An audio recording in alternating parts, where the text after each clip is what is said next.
नमस्कार दोस्तों, स्वागत है आपका एक बार फिर से आपके अपने यूट्यूब चैनल एडवांस स्टडीज़ में।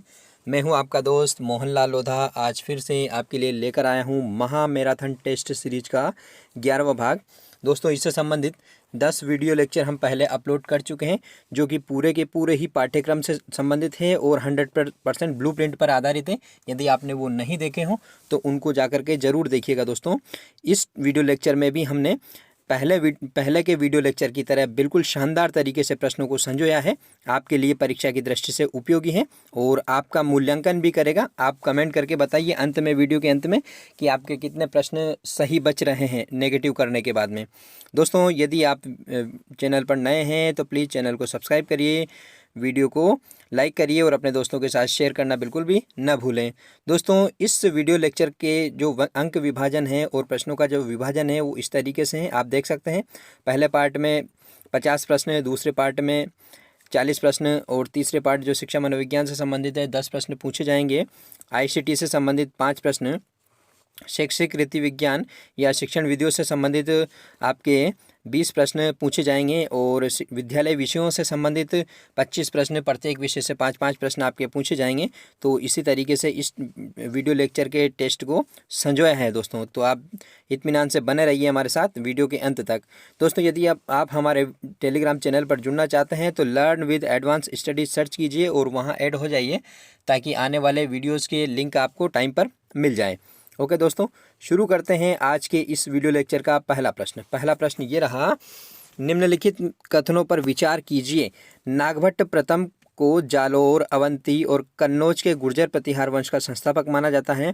दूसरा विकल्प देखिए, ग्वालियर प्रशस्ति में नागभट्ट प्रथम म्लेच्छों का दमनकारक और दीनों का उद्धारक होने के कारण नारायण की उपाधि से विभूषित किया गया है। और तीसरा देखिएगा, गोविंद तृतीय ने सर्वप्रथम कन्नौज को गुर्जर प्रतिहार की राजधानी बनाया था।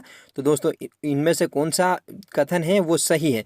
तो दोस्तों, इनमें से जो सारे कथन है, जी हाँ दोस्तों, सारे कथन आप देख लीजिए एक बार, तो सारे के सारे ही कथन जो है वो सही है। दोस्तों, आप इनको याद रखना। दोस्तों, प्रश्नों की जो लैंग्वेज है वो थोड़ी बड़ी है, तो वीडियो थोड़ा बड़ा बन सकता है, तो आप इसको धैर्य के साथ में देखते रहिएगा।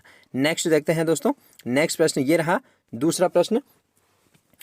734 ईस्वी में चित्तौड़ पर अधिकार करके बप्पा रावल ने कौन सी उपाधि धारण की थी? तो कौन सी उपाधि धारण की थी दोस्तों? हिंदू सूर्य, राजगुरु, चकवे या उपयुक्त तीनों? तो दोस्तों, तीनों उपाधियां इन्होंने 734 ईस्वी में चित्तौड़ पर अधिकार करके और धारण की थी। नेक्स्ट क्वेश्चन देखिएगा, तीसरा प्रश्न ये रहा, किस इतिहासकार ने बप्पा रावल की तुलना यूरोपीय सेनापति चार्ल्स मार्टेल से की है? किस इतिहासकार ने की है दोस्तों? तो गोपीनाथ शर्मा है, या GH ओझा है, या कर्नल जेम्स टोड है, या CV वैद्य है, चिंतामणि विनायक वैद्य है? तो दोस्तों, इसका सही आंसर है CV वैद्य या चिंतामणि विनायक वैद्य। नेक्स्ट प्रश्न देखते हैं, चौथा प्रश्न ये रहा, निम्नलिखित में से कौन सा विकल्प सही है? सही विकल्प आपको बताना है। पृथ्वीराज चौहान तृतीय के प्रधानमंत्री कदम्बवास, जी हाँ, कदम्बवास व सेनापति भुवनमल्ल थे, तो बिल्कुल थे दोस्तों।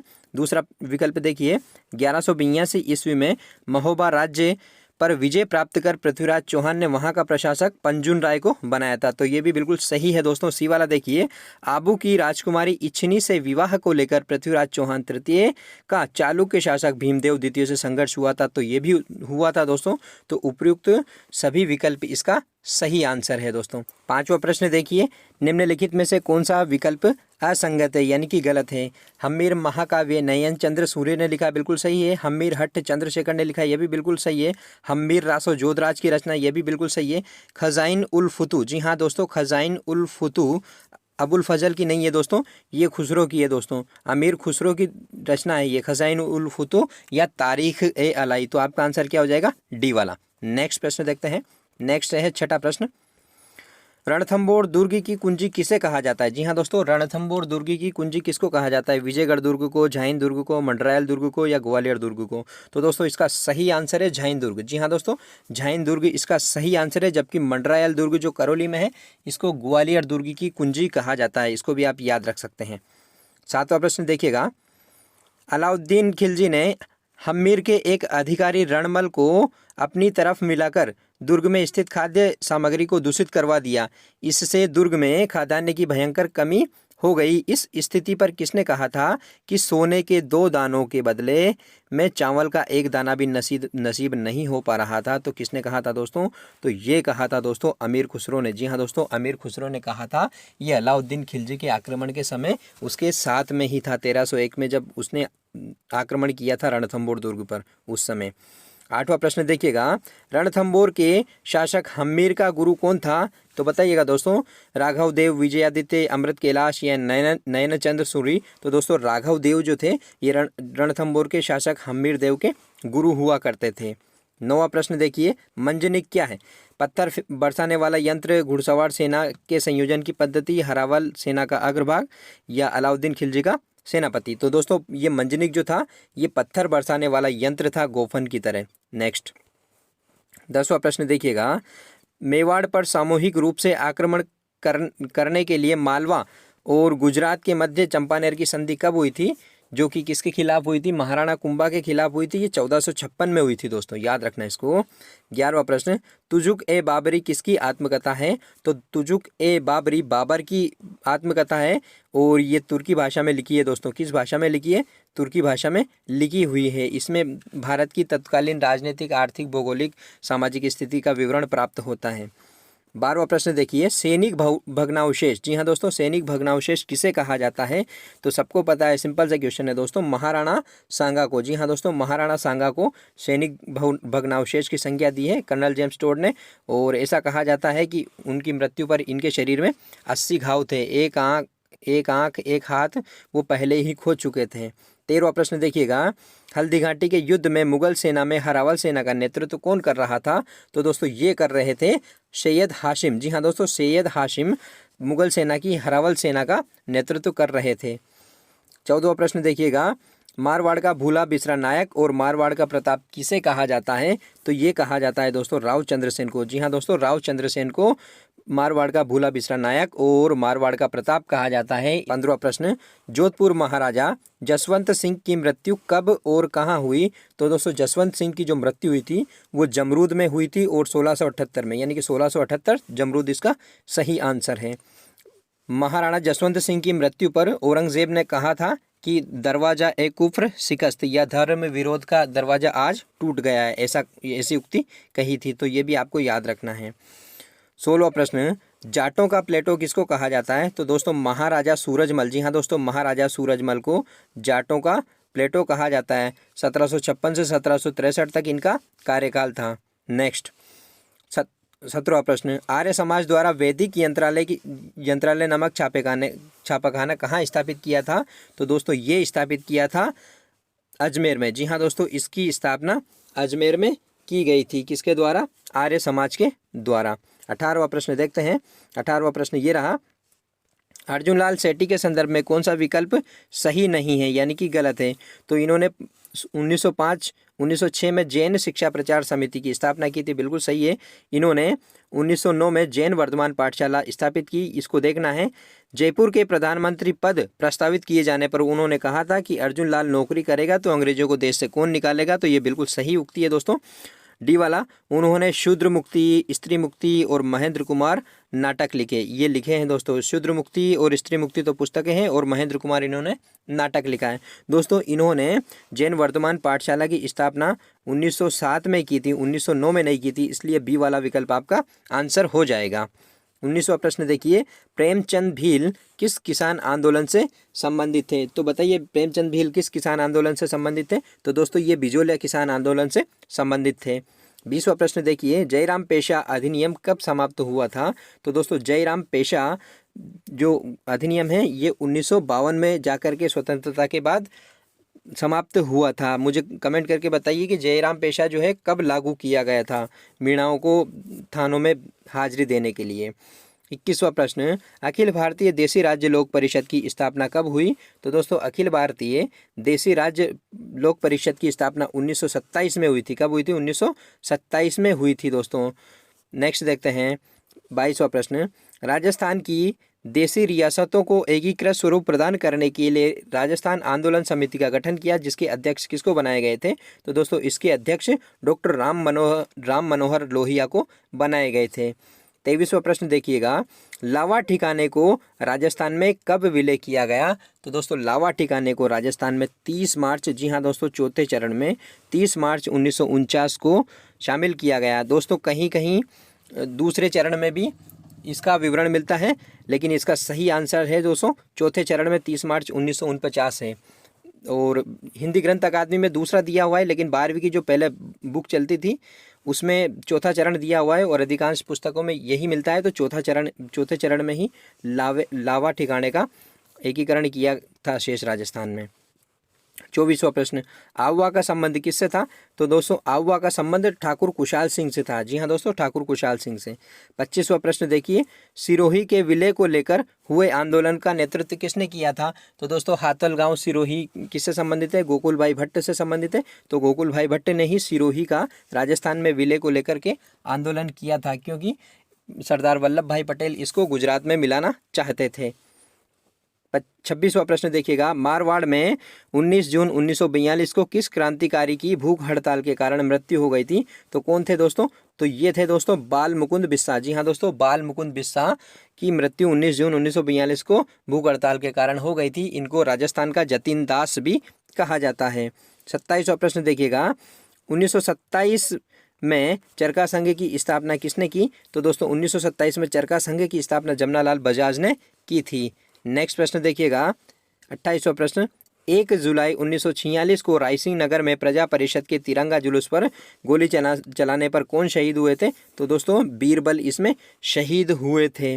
29वां प्रश्न देखिएगा, राजस्थान में सर्वाधिक जनसंख्या वृद्धि बाड़मेर की रही है, जिसकी जनसंख्या वृद्धि दर कितनी थी? तो दोस्तों 32.5% इसकी जनसंख्या वृद्धि दर रही थी, जो कि सर्वाधिक थी। सबसे कम गंगानगर की थी, जो कि 10% थी। 30वां प्रश्न देखिएगा, भरतपुर किसान आंदोलन के संदर्भ में सत्य कथन कौन सा है? तो दोस्तों देखिएगा, खालसा भूमि से लगान वसूली कौन करते थे? लंबरदार और पटेल करते थे। बिल्कुल सही है। आंदोलन का मुख्य कारण लगान वृद्धि था, ये भी सही है। आंदोलन का नेतृत्व भोजी लंबरदार या लंबरदार भोजी द्वारा किया जा रहा था और आंदोलन का कारण जंगली सुअर नहीं थे दोस्तों। जंगली सुअर जो थे ये अलवर किसान आंदोलन का कारण था, जंगली सुअरों द्वारा फसलों को नष्ट करना। तो डी वाला इसका विकल्प सही हो जाएगा। नेक्स्ट प्रश्न देखते हैं, 31वां प्रश्न, चैम्बर ऑफ प्रिंसेस का प्रथम चांसलर किसे बनाया गया? चैम्बर ऑफ प्रिंसेस का प्रथम चांसलर बीकानेर महाराजा गंगा सिंह को बनाया गया था। कमेंट करके बताइए मुझे, चैम्बर ऑफ प्रिंसेस क्या था और इसका गठन कब किया गया था। 32वां प्रश्न, कोटा के किस शासक ने हुरडा सम्मेलन में भाग लिया था, जो कि 1734 में भीलवाड़ा के हुरडा में आयोजित किया गया था? तो इसमें कोटा से जो सम्मिलित हुए थे वो महाराव दुर्जन साल थे। जी हाँ दोस्तों, महाराव दुर्जन साल ने इसमें भाग लिया था। 33वां प्रश्न देखिएगा, बूंदी नरेश महारावल रतन सिंह को, जी हाँ दोस्तों, रतन सिंह को सर बुलंदराय की उपाधि किसने दी थी? तो ये दी थी जहांगीर ने। मुगल शासक जहांगीर ने इनको सर बुलंदराय की उपाधि दी थी। 34वां प्रश्न, राजपूतों की उत्पत्ति के संबंध में निम्नलिखित में से कौन सा विकल्प गलत है? तो कौन सा विकल्प गलत है? दशरथ शर्मा ने, जो चौहान है, उनको बिजोलिया प्रशस्ति के आधार पर ब्राह्मण माना है, सही है। CV वैद्य, इन्होंने क्षत्रियों की संतान माना है। टोड और कन्निंगम, विदेशियों ने विदेशी बात कही है, विदेशों से उत्पत्ति और विदेशी प्रजातियों से उत्पत्ति। और BD चट्टोपाध्याय ने अग्निकुंड नहीं माना है दोस्तों, अग्निकुंड चंद्रबरदाई ने माना है। किसने माना? चंद्रबरदाई ने। तो BD चट्टोपाध्याय ने क्या माना? इन्होंने माना है कि जो क्षत्रिय थे वो सामाजिक आर्थिक प्रक्रिया का परिणाम था। तो डी वाला विकल्प इसका सही हो जाएगा। क्यों? 35वां प्रश्न देखिए दोस्तों, पंथ व प्रवर्तक के संबंध में कौन सा विकल्प गलत है? तो देखिएगा, कामड़िया पंथ रामदेव जी ने चलाया था। राम इसने ही पंथ किसने चलाया था? राम इसने ही पंथ रामचरण जी ने चलाया था, न कि लालगिर ने। कुंडा पंथ मल्लीनाथ ने चलाया था। तो इसका विकल्प क्या हो जाएगा? बी वाला विकल्प इसका गलत हो जाएगा। मुझे कमेंट करके बताइए कि लालगिर ने कौन सा संप्रदाय चलाया था, कौन सा पंथ इन्होंने चलाया था। 36वां प्रश्न देखिएगा, अल्बर्ट हॉल म्यूजियम का निर्माण किसने करवाया था? तो दोस्तों अल्बर्ट हॉल म्यूजियम का निर्माण जो है राम सिंह द्वितीय ने करवाया था। जी हाँ दोस्तों, राम सिंह द्वितीय ने करवाया था। कब करवाया था बताइए कमेंट करके। आप कमेंट करने में बहुत कंजूसी करते हैं दोस्तों, आपके लिए बहुत मेहनत करके और बहुत महत्वपूर्ण प्रश्न कलेक्ट करके आपके लिए वीडियो बनाते हैं। आप कमेंट नहीं करते हैं दोस्तों वीडियो के संदर्भ में, कैसा है, कितना उपयोगी है और किस तरीके से और प्रश्नों को शामिल किया जाना चाहिए, किस तरीके का वीडियो बनाना चाहिए, ऐसे आपको कमेंट करना चाहिए। 37वां प्रश्न देखिएगा दोस्तों, दुगारी चित्र शैली का संबंध किससे है? तो दोस्तों दुगारी चित्र शैली का संबंध बूंदी चित्र शैली से है। जी जी हाँ दोस्तों, ये बूंदी रियासत का एक ठिकाना था दुगारी। तो दुगारी चित्र शैली एक अलग ही थी जो कि बूंदी चित्र शैली से संबंधित थी। 38वां प्रश्न देखिएगा, पर्व व संबंधित संप्रदाय या समुदाय के संदर्भ में कौन सा विकल्प गलत है? बताइएगा। तो पर्युषण पर्व जैनियों में मनाया जाता है, झूलेलाल जयंती देखिएगा आप, मुहर्रम मुस्लिमों में और गुड फ्राइडे ईसाइयों में मनाया जाता है। दोस्तों ये सिखों में नहीं मनाया जाता है, ये सिंधियों में मनाया जाता है झूलेलाल जयंती। किन में? सिंधियों में ये मनाया जाता है झूलेलाल जयंती। 39वां प्रश्न देखिएगा, आभूषण व संबंधित अंग के संदर्भ में कौन सा विकल्प गलत है? तो मेमंद सिर पर पहना जाता है, दमना अंगुली में पहना जाता है और लुंग कान में पहना जाता है, जबकि टिकला कहाँ पहना जाता है? सिर पर पहना जाता है, पैर में नहीं पहना जाता है। तो सी वाला विकल्प आपका सही है। 40वां प्रश्न देखिए, ताराकशी के जेवर के लिए प्रसिद्ध है, तो कौन सा स्थान प्रसिद्ध है? तो नाथ द्वारा ताराकशी के जेवर के लिए प्रसिद्ध है। 41वां प्रश्न देखिए, मालपुरा करौली का मैदान संबंधित है, तो दोस्तों ये बनास बेसिन से संबंधित है। किस बेसिन से? बनास बेसिन से। 42वां प्रश्न देखिएगा दोस्तों ये करंट न्यूज़ में है, तो ये प्रश्न आपके लिए महत्वपूर्ण है। सारी सूचनाएं अगर आपके पास नहीं हो तो इसको लिख लीजिएगा, क्योंकि यहाँ से जो मूर्ति चोरी हुई थी उसको भारत सरकार के प्रयासों से वापस भारत में लाया जा रहा है। तो इसका विकल्प देखिए प्रश्न को देखिए, बाड़ौली के मंदिर समूह के बारे में कौन सा विकल्प गलत है? गलत विकल्प कौन सा है आपको ये बताना है। तो बाड़ौली मंदिर भारत के राजस्थान के चित्तौड़गढ़ जिले में बाड़ौली गांव में स्थित मध्यकालीन हिंदू मंदिरों का एक समूह है, तो बिल्कुल सही है। इन मंदिरों को वास्तुकला की गुर्जर प्रतिहार शैली के बेहतरीन उदाहरणों में से एक माना जाता है, जो कि 8वीं और 10वीं शताब्दी के मध्य उत्तर पश्चिम भारत में फला फूला है। तीसरा विकल्प देखिए, गौरतलब है कि गुर्जर प्रतिहार शैली वास्तुकला की बेसर शैली की उपशैली है, ये देखिएगा दोस्तों। और चौथा विकल्प देखिएगा, यहाँ स्थित मंदिर समूह में 9 मंदिर हैं, जिनमें शिव, विष्णु, त्रिमूर्ति, वामन, महिषासुरमर्दिनी और गणेश के मंदिर प्रमुख हैं। तो पहला वाला, दूसरा वाला और चौथा वाला बिल्कुल सही है दोस्तों। ये बेसर शैली की उपशैली नहीं है, ये नागर शैली की है। किस शैली की है दोस्तों? ये नागर शैली की उपशैली है। कौन सी? गुर्जर प्रतिहार शैली। तो इसका आंसर क्या हो जाएगा? तीसरा नंबर का। 43वां प्रश्न देखिए, निम्नलिखित में से भिन्न झील का चयन कीजिए। तो दोस्तों डीडवाना, पंचभद्रा और सांबर ये खारे पानी की है, जबकि पिछोला मीठे पानी की है, तो यही विकल्प आपका आंसर हो जाएगा। नेक्स्ट देखिएगा 44वां प्रश्न, राजस्थान में उत्पादन क्षमता के आधार पर भूमि के प्रकार हकत बकत का अर्थ क्या है? तो दोस्तों इसका अर्थ है सिंचाई एवं कृषि के लिए उपयुक्त जो भूमि है उसको हकत बकत बोला जाता है। नेक्स्ट देखिए 45वां प्रश्न, राजस्थान में प्रमुख कपास उत्पादक जिले हैं, तो गंगानगर, हनुमानगढ़ राजस्थान में प्रमुख कपास उत्पादक जिले हैं। 46वां प्रश्न देखिएगा, निम्नलिखित में से कौन सा विकल्प असंगत है यानी कि गलत है? तो तांबा खेतड़ी में होता है, लोह अयस्क मोरिजा बानोल जयपुर में होता है, टंगस्टन कहाँ होता है? डेगाना भाकरी नागौर में होता है, न कि पलाना में होता है। पलाना में कोयला होता है। सीसा जस्ता जावर में होता है। तो इसका आंसर सी वाला सही हो जाएगा। 47वां प्रश्न देखिएगा, कौन सा विकल्प सुमेलित नहीं है यानी कि गलत है? तो जिप्सम जामसर है और मैग्नीज लिलवानी बांसवाड़ा है, तांबड़ा राजमहल सही है और फेल्सपार डेगाना नहीं है। डेगाना भाकरी नागौर वो किसके लिए प्रसिद्ध है? वो टंगस्टन के लिए प्रसिद्ध है। फेल्सपार अजमेर में होता है दोस्तों। तो डी वाला विकल्प आपका सही हो जाएगा। 48वां प्रश्न, राजस्थान ऊर्जा विकास अधिकरण की स्थापना कब हुई? तो दोस्तों राजस्थान ऊर्जा विकास अधिकरण या रेडा की स्थापना, जी हाँ दोस्तों रेडा भी बोला जाता है इसको, तो रेडा की स्थापना 1985 में हुई थी। नेक्स्ट देखिएगा 49 वाला प्रश्न, राज्य में पवन ऊर्जा संयंत्र से संबंधित जिले के संबंध में कौन सा विकल्प गलत है? तो अमर सागर जैसलमेर में है, देवगढ़ कहाँ स्थित है? बीथड़ी जोधपुर में है, सोड़ा बांधन जैसलमेर में है। दोस्तों देवगढ़ जो है राजसमंद में नहीं है, ये कहाँ स्थित है? प्रतापगढ़ में है दोस्तों। एक देवगढ़ राजसमंद में भी है, लेकिन यहाँ पवन ऊर्जा संयंत्र नहीं है। जो पवन ऊर्जा संयंत्र है वो प्रतापगढ़ जिले में स्थित है। तो इसका आंसर क्या हो जाएगा? बी वाला। नेक्स्ट देखिएगा 50वां प्रश्न, वर्ष 2011 की जनगणना के अनुसार किन दो जिलों में कुल जनसंख्या में सबसे कम अनुसूचित जनजाति यानी कि एसटी की जनसंख्या का प्रतिशत है? तो ये है दोस्तों बीकानेर और नागौर। जी हाँ दोस्तों, बीकानेर और नागौर में सबसे कम अनुसूचित जनजाति की जनसंख्या निवास करती है प्रतिशत के लिहाज से। दोस्तों, राजस्थान का इतिहास, भूगोल, कला, संस्कृति से संबंधित 50 प्रश्न हो चुके हैं।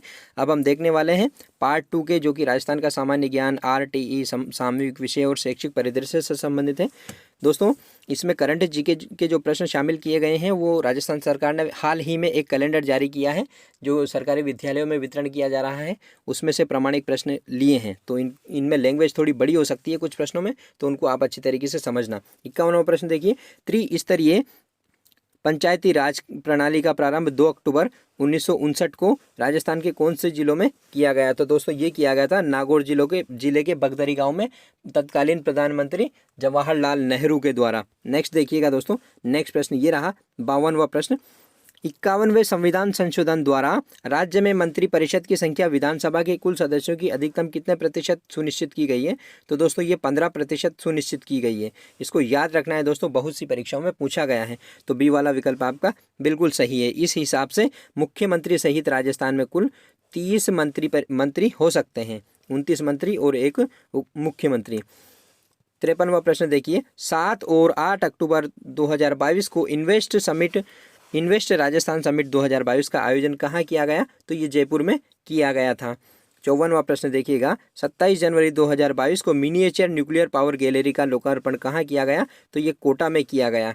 नेक्स्ट प्रश्न देखिए 55वां, स्वामी विवेकानंद मॉडल स्कूल पनवाड़ को राष्ट्रीय स्तर पर स्वच्छ विद्यालय पुरस्कार प्रदान किया गया, ये किस जिले में स्थित है? तो दोस्तों ये टोंक जिले में स्थित है, निवाई तहसील में। जी हाँ दोस्तों, निवाई तहसील में ये स्थित है स्वामी विवेकानंद मॉडल स्कूल पनवाड़।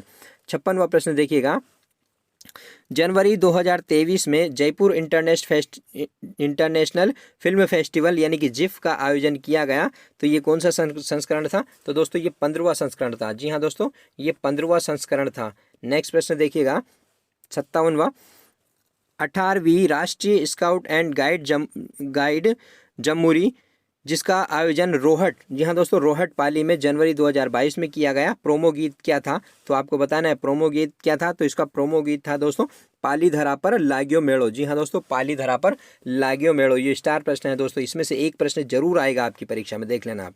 58वां प्रश्न देखिएगा, किस रियासत में महाजन ठिकाने का कृषक आंदोलन हुआ था? तो दोस्तों महाजन ठिकाने का कृषक आंदोलन बीकानेर में हुआ था। 4 तरीके के आंदोलन हुए थे दोस्तों इसमें किसान आंदोलन के दौरान। 59वां प्रश्न देखिएगा, राजस्थान की महिला स्वयं सहायता समूह द्वारा हस्त निर्मित वस्तुएं ऑनलाइन शॉपिंग वेबसाइट अमेजन पर किस ब्रांड के नाम से उपलब्ध है? तो दोस्तों ये उपलब्ध है राज सखी के नाम से। जी हाँ दोस्तों, ये राज सखी के नाम से उपलब्ध है।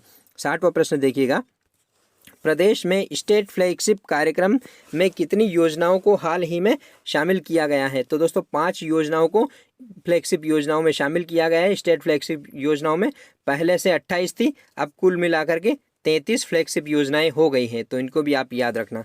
61वां प्रश्न देखिएगा, इंदिरा गांधी मातृत्व पोषण योजना जिसको प्रायोगिक तौर पर 5 जिलों में TSP वाले एरिया में संचालित की गई थी 26 अगस्त 2022 को। जी हाँ दोस्तों, 26 अगस्त 2022 को इसका दायरा बढ़ाकर क्या कर दिया गया? तो राज्य के 33 जिलों में यानी कि संपूर्ण राजस्थान में इसको अब लागू कर दिया गया है। नेक्स्ट देखिएगा 62वां प्रश्न, दीनदयाल स्पर्श योजना का संबंध किस प्रभाग से है? तो दोस्तों इसका संबंध डाक विभाग से है। जी हाँ दोस्तों, डाक विभाग से। 63वां प्रश्न देखिएगा, इंदिरा गांधी शहरी रोजगार गारंटी योजना के तहत करवाए जाने वाले कार्य कौन से हैं? दोस्तों शहरी क्षेत्रों में भी नरेगा की तर्ज पर 100 दिवस, जी हाँ दोस्तों, 100 दिवस रोजगार देने के लिए इंदिरा गांधी शहरी रोजगार गारंटी योजना शुरू की गई। तो इसके अंतर्गत पर्यावरण संरक्षण और जल संरक्षण का कार्य करवाया जाएगा, हेरिटेज संरक्षण और उद्यानों का रखरखाव करवाया जाएगा, अतिक्रमण व अवैध बोर्ड होर्डिंग्स बैनर आदि हटाने और स्वच्छता एवं सैनिटेशन जैसे अन्य कार्य करवाए जाएंगे। तो उपयुक्त सभी इसका आंसर हो जाएगा।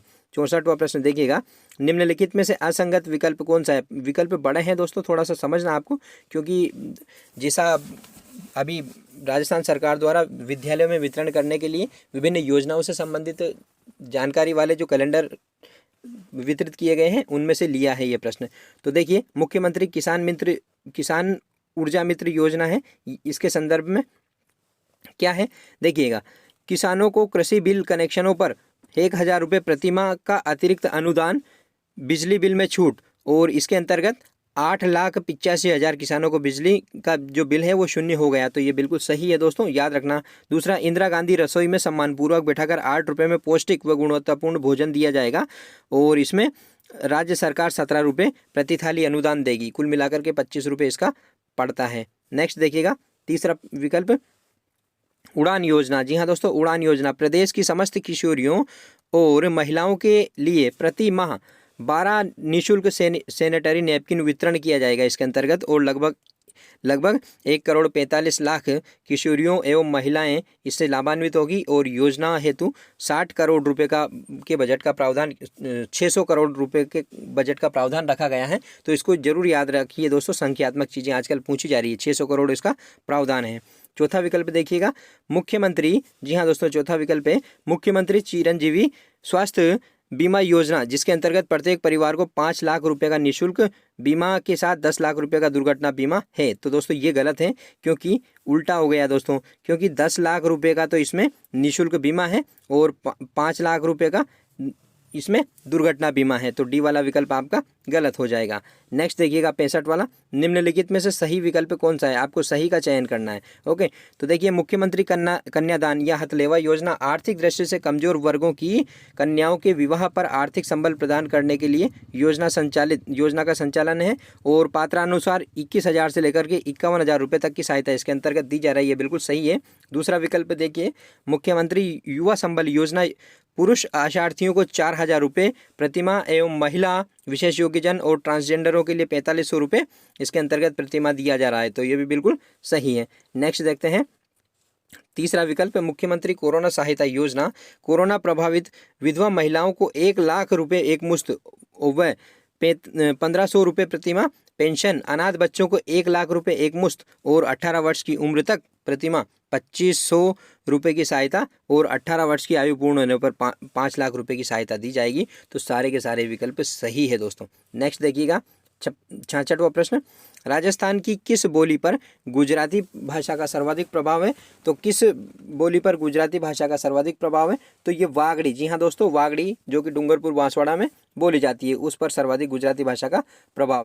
67वां प्रश्न देखिएगा, राजस्थान के कौन से लोक देवता जैसलमेर के राव रंगदेव भाटी के साथ युद्ध करते हुए वीरगति को प्राप्त हो गए थे। तो दोस्तों कौन थे, कल्ला जी, मल्लीनाथ जी, हड़बू जी, या उपयुक्त में से कोई नहीं। तो दोस्तों उपयुक्त में से कोई नहीं इसका आंसर है। आप मुझे कमेंट करके बताइए कि वो लोक देवता कौन थे। नेक्स्ट प्रश्न देखिएगा, नेक्स्ट प्रश्न है 68वां, राजस्थानी भाषा का प्रथम मुक्त छंद काव्य किसे माना जाता है। तो दोस्तों ये माना जाता है दुर्गादास को। जी हाँ दोस्तों, दुर्गादास को राजस्थानी भाषा का प्रथम मुक्त छंद काव्य माना जाता है। 69वां प्रश्न देखिए, बादली किसकी रचना है। तो दोस्तों बादली जो है चंद्र सिंह की रचना है। किसकी रचना है, चंद्र सिंह की रचना है बादली। 70वां प्रश्न देखिएगा, राज्य पशु चिंकारा जंगली पशु श्रेणी जो है इसका वैज्ञानिक नाम क्या है। तो इसका वैज्ञानिक नाम क्या है दोस्तों बताइएगा। तो गजेला बनेटी या गजेला इसका वैज्ञानिक नाम है। जी हाँ दोस्तों, गजेला। प्रोसोपिस सिनेरियो खेंजड़ी का है दोस्तों, और ये केमल का है। टिकोमेला एंडुलेटा किसका है, ये रोहिड़ा का है। तो इनको याद रखना है सबको। 71वां प्रश्न देखिएगा, प्रदेश में संकटग्रस्त एवं विषम परिस्थितियों में लिप्त बच्चों को मुक्त कराने के में सहयोग करने वाले व्यक्ति वे गैर सरकारी संगठन की सहायतार्थ कौन सी योजना 2013 में शुरू की गई है। तो कौन सी योजना है दोस्तों, ये है पहल योजना। जी हाँ दोस्तों, पहल योजना। नेक्स्ट देखिएगा 72वां प्रश्न, राष्ट्रीय मूल्यांकन केंद्र परख का मुख्य उद्देश्य क्या है। तो इसका मुख्य उद्देश्य है दोस्तों मानदंड, मानक व दिशा निर्देश का निर्धारण करना इसका मुख्य उद्देश्य है। नेक्स्ट प्रश्न देखिएगा 73वां प्रश्न, राष्ट्रीय शिक्षा नीति 2020 के तहत बोर्ड परीक्षाओं के उच्चतर जोखिम को दूर करने के लिए क्या प्रावधान किया गया है। तो दोस्तों क्या प्रावधान किया गया है इसके अंतर्गत दोस्तों छात्रों को वर्ष में 2 बार बोर्ड परीक्षा देने की अनुमति दी गई है। क्या अनुमति दी गई दोस्तों, छात्रों को वर्ष में 2 बार बोर्ड परीक्षा देने की अनुमति दिए जाने का प्रावधान किया गया है। नेक्स्ट प्रश्न देखिएगा, नेक्स्ट प्रश्न है देश की नई शिक्षा नीति के तहत विश्वविद्यालय प्रवेश परीक्षा संपूर्ण देश में एक समान होगी। इसे राष्ट्रीय परीक्षण एजेंसी यानी कि एनटीए द्वारा वर्ष में कितनी बार आयोजित करवाया जाएगा? तो इसको 2 बार आयोजित करवाया जाएगा वर्ष में। नेक्स्ट देखिए 75वां प्रश्न, निम्नलिखित में से कौन सा तथ्य एसएमसी के अध्यक्ष के कार्य से संबंध में सही है? तो कौन सा कथन सही है दोस्तों, आपको बताना है। तो साधारण सभा एवं कार्यकारी समिति की बैठकों की अध्यक्षता करता है दोस्तों, बिल्कुल सही है। बी वाला देखिए, आयव्यय पर नियंत्रण रखना व कैशियर के माध्यम से लेखे संधारण करना, ये भी बिल्कुल सही है। संविदा एवं अन्य दस्तावेजों पर हस्ताक्षर करना तो उपयुक्त सभी एसएमसी अध्यक्ष के संदर्भ में सही है। 76वां प्रश्न देखिएगा, गुणात्मक शिक्षा के लिए राज्य की पहल यानी कि SIQE को कक्षा 1 से 5 तक सिर्फ राजकीय विद्यालय में ये लागू किया गया था। तो किस वर्ष प्रारंभ किया गया? तो 2015-16 में इसको प्रारंभ किया गया। 77वां प्रश्न देखिएगा, RTE एक्ट की धारा कौन सी है जिसके अनुसार निजी विद्यालयों में गरीब एवं दुर्बल वर्ग के विद्यार्थियों को 25% सीटें इनके लिए आरक्षित की गई है? तो 12वीं धारा है दोस्तों। कौन सी धारा है? 12वीं। नेक्स्ट देखिएगा 78वां प्रश्न, छठे वित्त आयोग के अध्यक्ष किसे नियुक्त किया गया? तो दोस्तों छठे वित्त आयोग के अध्यक्ष प्रद्युमन सिंह है। कौन है? प्रद्युमन सिंह। नेक्स्ट देखिएगा 79 क्वेश्चन, सीमा क्षेत्र विकास कार्यक्रम यानी कि border area development programme Rajasthan के कितने जिलों में क्रियान्वित किया जा रहा है? तो दोस्तों अंतर्राष्ट्रीय सीमा से लगने वाले 4 जिले हैं, तो 4 जिलों में ही इस कार्यक्रम को संचालित किया जा रहा है। 80वां प्रश्न देखिएगा, वर्तमान विधानसभा में कितने सदस्य राज्यपाल द्वारा मनोनीत हैं? दोस्तों वर्तमान में कोई भी सदस्य राज्यपाल द्वारा राजस्थान विधानसभा में मनोनीत नहीं है। भारतीय संविधान की धारा या अनुच्छेद 333 के अंतर्गत राज्यपाल को ऐसी शक्ति प्राप्त है कि जहां एंग्लो इंडियंस का पर्याप्त प्रतिनिधित्व नहीं होता है वहां एक सदस्य का मनोनयन राज्यपाल विधानसभा में कर सकता है। 81वां प्रश्न देखिए, मुख्य सचिव के संदर्भ में कौन सा विकल्प गलत है? वह मुख्यमंत्री का प्रमुख सलाहकार होता है, बिल्कुल होता है। वह राज्य लोक सेवाओं का प्रमुख भी होता है दोस्तों, कैडर कंट्रोलर होता है RAS अधिकारियों का। सी वाला देखिए, वह सामान्यतया भारतीय प्रशासनिक सेवा का वरिष्ठतम अधिकारी होता है, यह भी बिल्कुल सही है। मुख्य सचिव की नियुक्ति राज्यपाल करता है, तो ये गलत है, क्योंकि दोस्तों राज्यपाल केवल संवैधानिक पदाधिकारियों की नियुक्ति करता है, न कि प्रशासनिक पदाधिकारियों की। इसकी नियुक्ति CM द्वारा की जाती है दोस्तों, उसकी इच्छा पर निर्भर करता है। 82वां प्रश्न देखिएगा, किस लोक देवता की पत्नी उनकी मृत्यु पर शहीद हुई थी? तो दोस्तों तेजा जी की जो पत्नी थी वो इनकी मृत्यु पर शहीद हुई थी। तेजा जी की पत्नी का क्या नाम है, मुझे कमेंट करके बताइए। नेक्स्ट प्रश्न देखिएगा 83, जयपुर का परंपरागत शिल्प कौन सा है? तो दोस्तों ब्लू पोट्री भी है और मीनाकारी भी है, दोनों के दोनों ही जयपुर के परंपरागत शिल्प हैं। नेक्स्ट देखिएगा 84 प्रश्न, रूसी कथाओं के राजस्थानी अनुवाद गजबण, जी हाँ दोस्तों गजबण के लिए सोवियत लैंड नेहरू पुरस्कार किसे प्रदान किया गया? तो लक्ष्मी कुमारी चुंडावत को ये पुरस्कार प्रदान किया गया। 85वां प्रश्न देखिएगा, किस वर्ष, जी हाँ दोस्तों किस वर्ष बास्केटबॉल को राजस्थान का राज्य खेल घोषित किया गया? तो 1948 में बास्केटबॉल को राजस्थान का राज्य खेल घोषित किया गया था। 86वां प्रश्न देखिएगा, राजस्थान कृषि विपणन अनुसंधान संस्थान कहाँ स्थित है? तो दोस्तों राजस्थान कृषि विपणन अनुसंधान संस्थान है, ये जयपुर में स्थित है। कहाँ स्थित है दोस्तों? जयपुर में। 87वां प्रश्न, राजस्थान का सबसे प्राचीन ज्ञात तिथि मंदिर जो है शीतलेश्वर महादेव मंदिर है, इसकी तिथि क्या है? तो दोस्तों इसकी जो तिथि मिलती है वो 689 ईस्वी मिलती है। क्या मिलती है दोस्तों? 689 ईस्वी मिलती है। शीतलेश्वर महादेव मंदिर झालावाड़ के झालरापाटन शहर में स्थित है। नेक्स्ट देखिएगा 88वां प्रश्न, खजुराहो शैली में निर्मित प्रसिद्ध भंडदेवरा मंदिर किस जिले में स्थित है? तो ये 12 जिले में स्थित है। नेक्स्ट प्रश्न देखिएगा, राजस्थान का कल्प वृक्ष किसको कहा जाता है? तो राजस्थान का कल्प वृक्ष खेंजड़ी को कहा जाता है और आदिवासियों का कल्प वृक्ष महुआ के वृक्ष को कहा जाता है।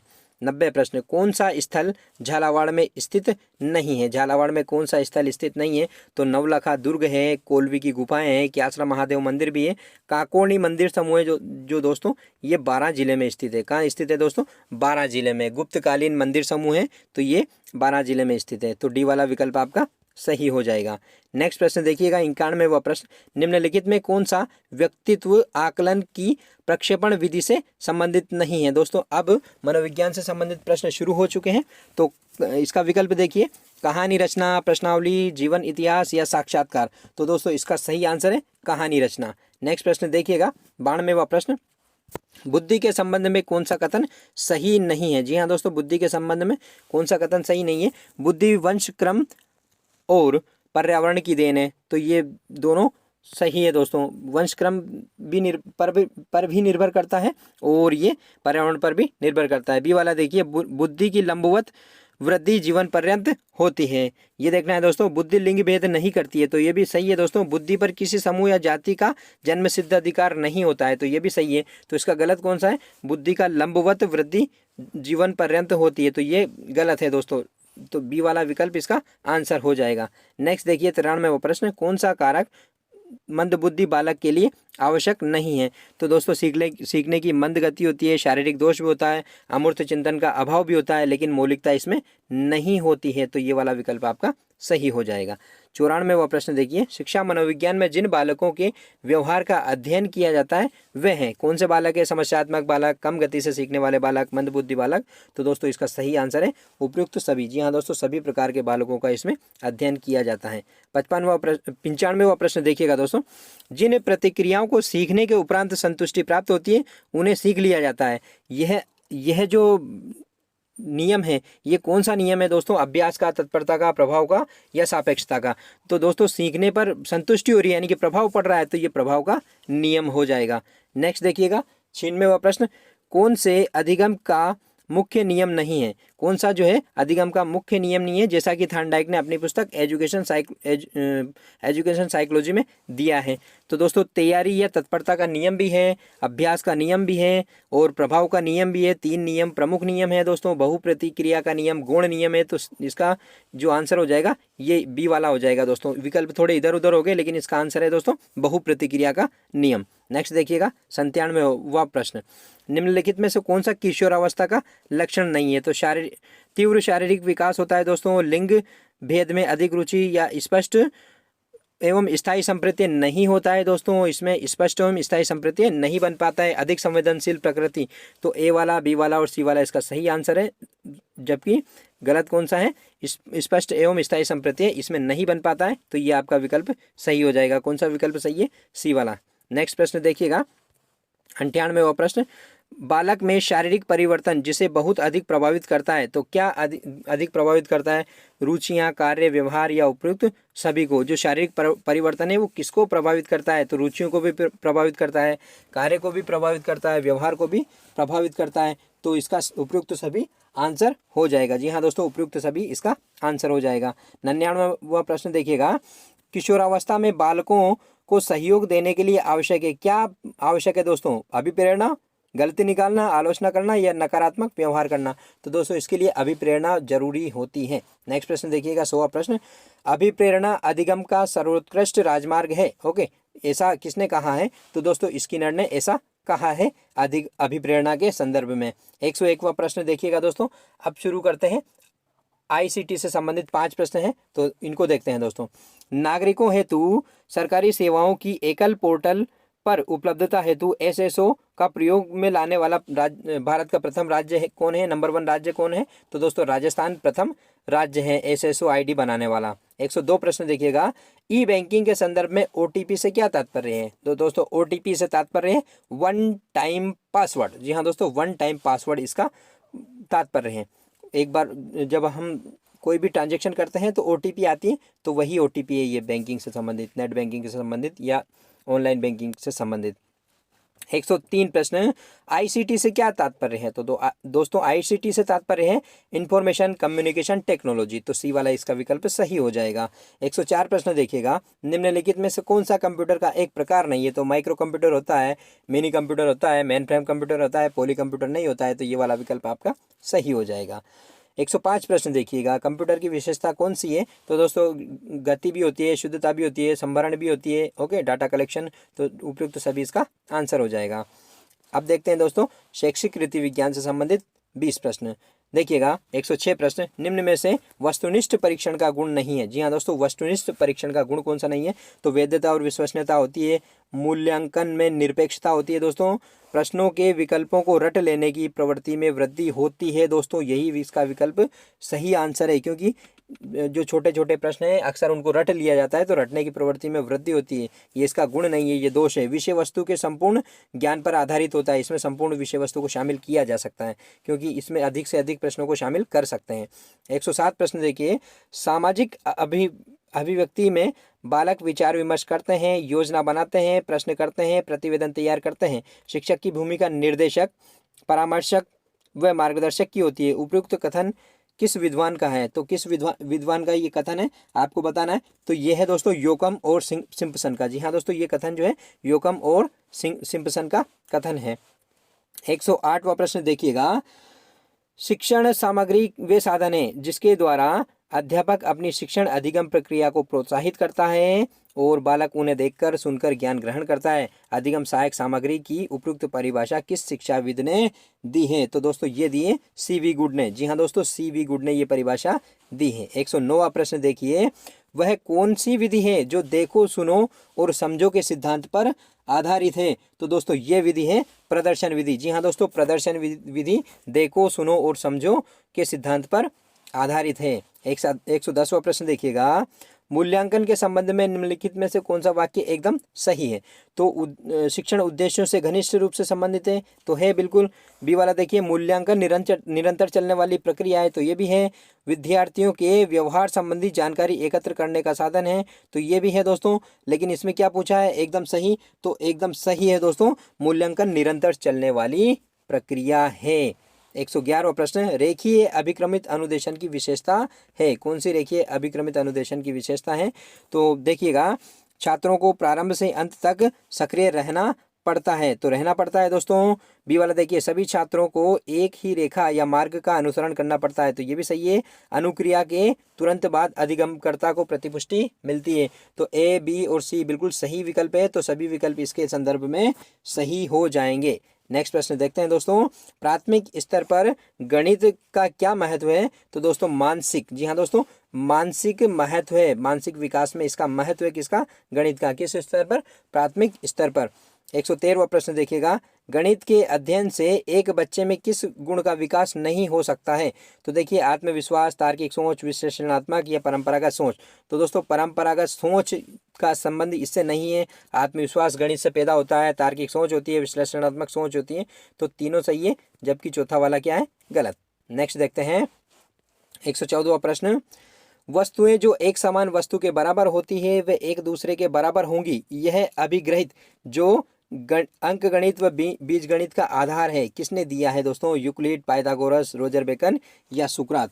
तो दोस्तों ये दिया है यूक्लिड। जी हाँ दोस्तों, यूक्लिड ने ये संकल्पना दी है। 115वां प्रश्न देखिएगा, बालकों में हुए परिवर्तन को जानने की मुख्य विधि कौन सी है? लिखित, मौखिक, प्रायोगिक या उपयुक्त सभी? तो दोस्तों तीनों तरीके से हम बालकों में हुए परिवर्तनों को जान सकते हैं।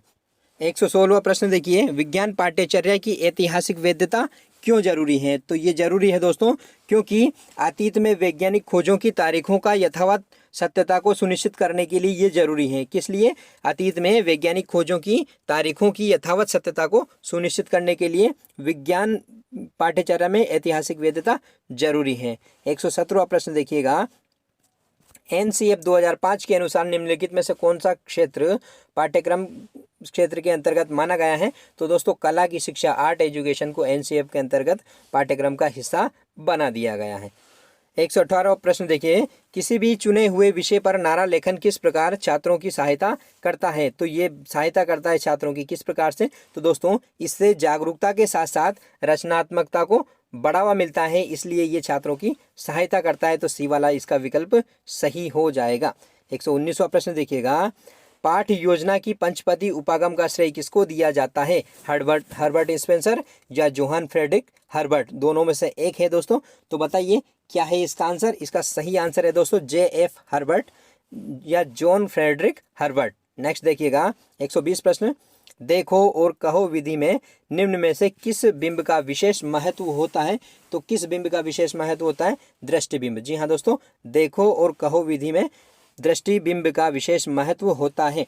121वां प्रश्न, डिसलेक्सिया का लक्षण कौन सा नहीं है? तो डिसलेक्सिया का लक्षण कौन सा नहीं है? तो डिसलेक्सिया का लक्षण नहीं है दोस्तों, शब्दों या नामों को याद करने में कठिनाई इसमें होती है, तो बिल्कुल सही है। शब्दों के संयोजन को समझने में कठिनाई होती है, ये भी सही है। अक्षरों की ध्वनियों को सीखने में भी कठिनाई होती है। वर्णमाला जल्दी सीख जाता है, नहीं सीखता है दोस्तों, तो इसका डी वाला विकल्प सही हो जाएगा, ये इसका लक्षण नहीं है। 122वां प्रश्न देखिएगा, which principle of teaching English creates a zeal, zeal यानी उत्साह, to learn something new in language. तो कौन सा सही है दोस्तों? तो इसमें सही है दोस्तों द प्रिंसिपल ऑफ मोटिवेशन। जी हाँ दोस्तों, अभिप्रेरणा का सिद्धांत इसमें सही विकल्प हो जाएगा। 123वां प्रश्न देखिएगा, 123वां प्रश्न इस प्रकार से है, in communicative English language teaching the teacher act as a, किसकी तरह एक सहायता करता है कम्युनिकेटिव इंग्लिश लैंग्वेज टीचिंग में? In setting up communicative activities and as a adviser during the activities. तो फैसिलिटेटर इसका सही आंसर हो जाएगा। जी हाँ दोस्तों, एक सुविधाकर्ता की तरह शिक्षक की इसमें भूमिका होती है। नेक्स्ट देखिए 124वां प्रश्न, which of the following is not true about grammar translation method. Grammar translation method के बारे में कौन सा विकल्प गलत है या असत्य है? तो इसका सही आंसर हो जाएगा दोस्तों बी वाला, native language of student is not used in classroom, इसका सही आंसर है। नेक्स्ट प्रश्न देखिए 125वां प्रश्न, 125वां प्रश्न इस प्रकार से है, the technique of evaluation that includes certain statement of yes and no type. तो इस प्रकार के प्रश्न है, इस प्रकार का मूल्यांकन है, कौन सा है दोस्तों? तो ये मूल्यांकन होता है दोस्तों चेक लिस्ट। जी हाँ दोस्तों, इसको चेक लिस्ट बोला जाता है। नेक्स्ट देखते हैं 126वां प्रश्न, 126वां प्रश्न इस प्रकार से है, राज्य विधानसभा का निर्वाचन और संचालन किसके द्वारा किया जाता है? किसके द्वारा निर्वाचन किया जाता है दोस्तों? तो इसका किया जाता है दोस्तों भारत निर्वाचन आयोग द्वारा। जी हाँ दोस्तों, भारत निर्वाचन आयोग द्वारा संसद के चुनाव, राष्ट्रपति उपराष्ट्रपति के चुनाव और विधानसभाओं के चुनाव संचालित करवाए जाते हैं। राज्य निर्वाचन आयोग का कार्य जो होता है वो पंचायत राज संस्थाओं का चुनाव करवाना होता है। 127, लोकसभा में राजस्थान का प्रतिनिधित्व करने वाली महिलाओं का कौन सा युग्म गलत है? तो कौन सा युग्म सुमेलित नहीं है या गलत है? तो देखिएगा इसका आंसर कृष्णा कुमारी जो थी ये 5वीं लोकसभा में थी, बिल्कुल सही है। और तनुबेन ये 6वीं में नहीं थी दोस्तों, यही आपका विकल्प सही हो जाएगा। निर्मला कुमारी शेखावत ये 7वीं विधानसभा में थी, 7वीं लोकसभा में थी। और डी वाला है निर्मला कुमारी शेखावत व इंदुबाला सुखाड़िया, 8वीं लोकसभा में भी निर्मला कुमारी शेखावत चुनी गई थी। तो इसका सही आंसर है बी वाला। जी हाँ दोस्तों, बी वाला इसका सही आंसर हो जाएगा। 128वां प्रश्न देखिएगा, औपनिवेशिक शासन के दौरान राष्ट्रीय आय का आकलन करने वाले प्रथम भारतीय थे? तो दोस्तों दादा भाई नौरोजी ने एक पुस्तक लिखी थी। क्या पुस्तक लिखी थी दोस्तों? क्या नाम है उसका नाम है दोस्तों poverty and un British rule in India, एक पुस्तक लिखी थी, उसमें इन्होंने राष्ट्रीय आय का आकलन किया था। नेक्स्ट प्रश्न देखिएगा 129 प्रश्न, मुगल काल में प्रांतीय शासक जो राजनीतिक और सैनिक दोनों प्रकार के कार्यों का निर्वाह करते थे क्या कहलाते थे? तो दोस्तों ये होते थे सूबेदार। जी हाँ दोस्तों, ये सूबेदार हुआ करते थे। नेक्स्ट प्रश्न देखिएगा 130वां, मुगल काल में सेना का नेतृत्व किसके हाथों में था? तो ये मीर बख्शी मुख्य सेनापति था, प्रधान सेनापति था, वो शासक हुए करते थे दोस्तों। 131 प्रश्न देखिएगा, फटाफट, लपालप और निसंदेह अर्थ की दृष्टि से ये शब्द किस कोटि के क्रिया विशेषण है दोस्तों? तो 131 प्रश्न का आंसर हो जाएगा दोस्तों रीतिवाचक। जी हाँ दोस्तों, ये रीतिवाचक क्रिया विशेषण अव्यय शब्द हैं। दोस्तों मुझे कमेंट करके बताइए कि करुणा सागर शब्द में कौन सा समास है? इसका आंसर मैं आपको नहीं बता रहा हूँ, बताइएगा द्विगु समास, द्वंद्व समास, बहुब्री समास या अव्ययभाव समास, जरूर बताइएगा दोस्तों कमेंट करके। नेक्स्ट प्रश्न देखिएगा 133 प्रश्न, किस वाक्य में सातत्य बोधक भविष्य काल का बोध कराने वाले शब्द का प्रयोग हुआ है? तो किस शब्द में हुआ है दोस्तों? ये हुआ है दोस्तों सुशीला समय पर पाठशाला जाती है, इसमें सातत्य बोध कराने वाले भविष्य काल का प्रयोग हुआ है। नेक्स्ट 134 प्रश्न है, निम्नलिखित वाक्यों में से किस वाक्य में परिमाणवाचक विशेषण का बोध कराने वाले शब्द का प्रयोग हुआ है? तो दोस्तों खेतों में कम ज़्यादा फसल होती है, इसमें कम और ज़्यादा परिमाणवाचक विशेषण है। नेक्स्ट देखिएगा 135 प्रश्न देखिएगा, व्यक्तिवाचक संज्ञा शब्द होते हुए भी जातिवाचक संज्ञा का बोध कराता है। तो कौन सा है दोस्तों? तो इसका सही आंसर है दोस्तों, आज देश में जयचंदों की कमी नहीं है। जयचंद किसी व्यक्ति का नाम है दोस्तों, लेकिन जयचंद एक जातिवाचक जो एक विशेष वर्ग के लोग हैं उनके लिए भी आता है। तो बी वाला विकल्प इसका सही आंसर हो जाएगा। 136 प्रश्न देखिए दोस्तों, एक दुकानदार अपने सामान पर क्रय मूल्य से 20% अधिक अंकित करता है तथा अंकित मूल्य पर 10% की छूट देता है, तो उसका लाभ प्रतिशत क्या है दोस्तों? तो इसका लाभ प्रतिशत है दोस्तों 8%। जी हाँ दोस्तों, 8% इसको लाभ होता है। इसको सोल्व करके आप देखिएगा। नेक्स्ट प्रश्न है दोस्तों 137वां, ABCD एक ही समय एक वृत्ताकार स्टेडियम में एक ही बिंदु से एक ही दिशा में भागना शुरू करते हैं। A एक चक्कर 252 सेकंड में पूरा कर लेता है, B 308 सेकंड में पूरा कर लेता है और C 198 सेकंड में। तो वे आरंभिक बिंदु पर कितने समय में फिर से मिलेंगे? तो दोस्तों ये LCM से संबंधित है, लेसे पे लीजिए और करिए दोस्तों इसको। तो इसका सही आंसर जो हो जाएगा वो है दोस्तों 46 मिनट 12 सेकंड। जी हाँ दोस्तों, 46 मिनट 12 सेकंड इसका सही आंसर है। 138वां प्रश्न देखिएगा, एक आयताकार मैदान का क्षेत्रफल 800 वर्ग मीटर है। इसकी चौड़ाई, इसकी लंबाई की बजाय चौड़ाई पड़ी है दोस्तों, इसकी चौड़ाई 20 मीटर हो तो लंबाई ज्ञात कीजिए। लंबाई आपको ज्ञात करना है दोस्तों। तो क्या होगी दोस्तों?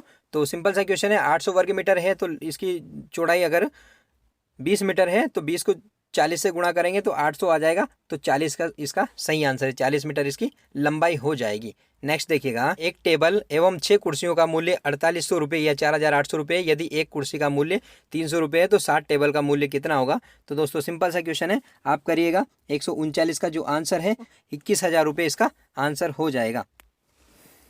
140वां प्रश्न देखिएगा, एक कोण अपने संपूरक कोण का आधा है तो उस कोण का मान ज्ञात कीजिए। तो दोस्तों इस कोण का मान संपूरक कोण होते हैं दोस्तों, उनका योग 180 होता है, 180 डिग्री होता है। तो उसका आधा है, यानी कि एक तो 120 का हो जाएगा तो दूसरा 60 का हो जाएगा। तो 60 इसका बिल्कुल सही आंसर है। नेक्स्ट देखते हैं दोस्तों 141 प्रश्न ये रहा, आक्सीकरण वह प्रक्रिया है जिसमें तत्व की संयोजकता क्या होती है दोस्तों? तो इसके अंतर्गत तत्व की संयोजकता है वो बढ़ जाती है। नेक्स्ट प्रश्न देखिएगा 142 प्रश्न है, दूरदृष्टि वाले व्यक्ति के लिए निकट बिंदु होता है। तो दोस्तों क्या होता है? दूरदृष्टि वाले व्यक्ति के लिए निकट का जो बिंदु होता है वो होता है दोस्तों, कितना होता है? 25 सेंटीमीटर से अधिक। जी हाँ दोस्तों, 25 सेंटीमीटर से अधिक होता है। नेक्स्ट प्रश्न देखिएगा 143 प्रश्न, कोशिका में जैविक क्रियाओं के लिए ऊर्जा प्राप्त होती है, किससे प्राप्त होती है दोस्तों? तो ये प्राप्त होती है ATP से। जी हाँ दोस्तों, ATP से प्राप्त होती है। 144वां प्रश्न, निम्नलिखित में से किस पदार्थ में यदि कुछ बूंद सांद्रित सल्फ्यूरिक अम्ल डाल दिया जाए है तो वह काला हो जाता है? तो दोस्तों इसका सही आंसर है वो है शर्करा। जी हाँ दोस्तों, शर्करा इसका सही आंसर है। 145वां प्रश्न देखिएगा, वह तत्व जो प्रकृति में नहीं होता है लेकिन कृत्रिम रूप से उत्पन्न किया जा सकता है। तो रेडियम इसका सही आंसर है। जी हाँ दोस्तों, थोरियम, प्लूटोनियम और यूरेनियम प्रकृति में पाया जाता है जबकि रेडियम नहीं पाया जाता है।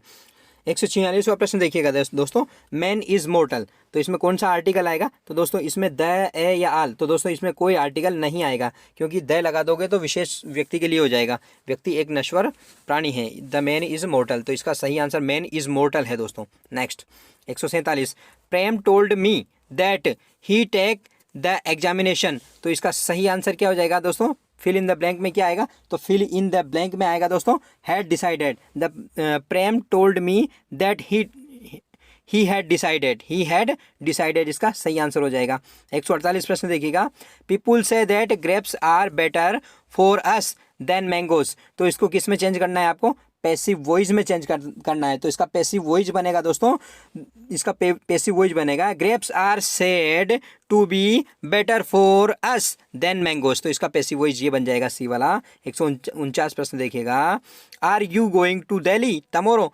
आई सेड हर। इसको इनडायरेक्ट स्पीच में चेंज करना है तो इसका इनडायरेक्ट स्पीच बनेगा, I asked her if she was going to Delhi next day. ये वाला इसका विकल्प बिल्कुल सही है। नेक्स्ट 150वां प्रश्न देखिएगा दोस्तों, the rains very early this year.